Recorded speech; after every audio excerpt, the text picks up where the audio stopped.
Hello friends, তোমরা কেমন আছো? আমি খুবই ভালো আছি ফ্রেন্ডস। তো তোমরা কে কে ঠেকুয়া খেতে ভালোবাসো? আমি খুবই ভালোবাসি ঠেকুয়া খেতে। তো আমি বাড়িতেই বানিয়ে নিই ঠেকুয়া।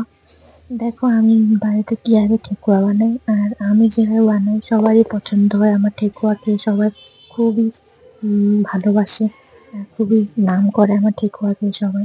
তো আমি কিভাবে বানাই দেখো। আমি শুধু আটা দিয়ে বানাই, মানুষের সুজি, চালের গুঁড়ো, ময়দা এগুলো মিক্স করে, কিন্তু আমি এগুলো কিছুই মিক্স করি না। আমি শুধু আটা দিয়েই বানাই। তো আমি আটার মধ্যে দেখো সোপ নিয়ে নিচ্ছি, সোপ দিয়ে দিচ্ছি এখানে। আর তোমরা তো দেখলেই আমি নারকেলগুলি কুচি কুচি করে কেটে নিয়েছি। আর আমি চিনিটাকে পেস্ট করে নিয়েছি দেখো। আর চিনিটাকে মিক্সিতে ভালো করে পেস্ট করে নিয়েছি। এটাকে আমি ভালো করে মিক্স করে নিব।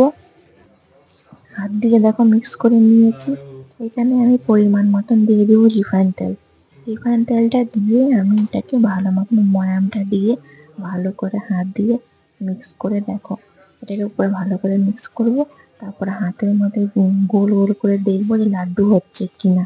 যদি হয়ে যায় তো ভাবে এটা ময়ামটা একদম পারফেক্ট হয়েছে। এই দেখো আমার হয়ে যাচ্ছে লাড্ডু, তার মানে আমার ময়ামটা খুব পারফেক্ট ভাবে রেডি হয়ে গেছে। আমি এখানে হালকা হালকা একটু একটু জলের ছিটা দিয়ে দিয়ে মাখবো এটাকে। আমি বেশি জল দিব না, যদি বেশি জল একবারে দেওয়া হয় তাহলে এটা নষ্ট হয়ে যাবে। আমি একটু একটু হাতে জল দিয়ে দিয়ে ছিটা দিয়ে দিয়ে এটাকে আমি মিক্স করে নিই। তারপর দেখো আমি হাতে গোল গোল করে শেপ দিয়ে নিব। দেখো আমি গোল গোল করে শেপ দিয়ে চাকু দিয়ে ডিজাইন করে নিয়েছি। আমি এভাবেই বানাই, এভাবে ডিজাইন করি চাকু দিয়ে।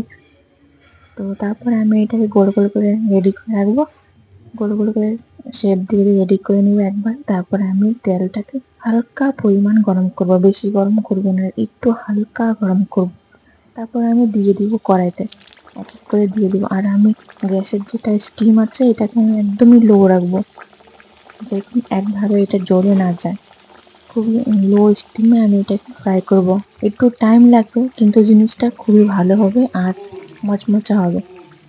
তো একদম লো স্টিমে দেখো আমি এটাকে বানাচ্ছি। এরপর টাইম লেগে যায়, 2-2.5 ঘন্টা লেগে যায় আস্তে আস্তে বানাতে এটাকে একদম লো স্টিম। কিন্তু যত লো স্টিমে বানাবে অতই বেশি জিনিসটা খাস্তা হবে আর খুবই মচমচা হবে, খেতে খুবই দুর্দান্ত লাগে খেতে। তো দেখো একবারে আমি সবগুলি গোল গোল করে শেপ দিয়ে নিয়েছি। তারপরে আমি সবগুলি এক এক করে ভেজে নিব।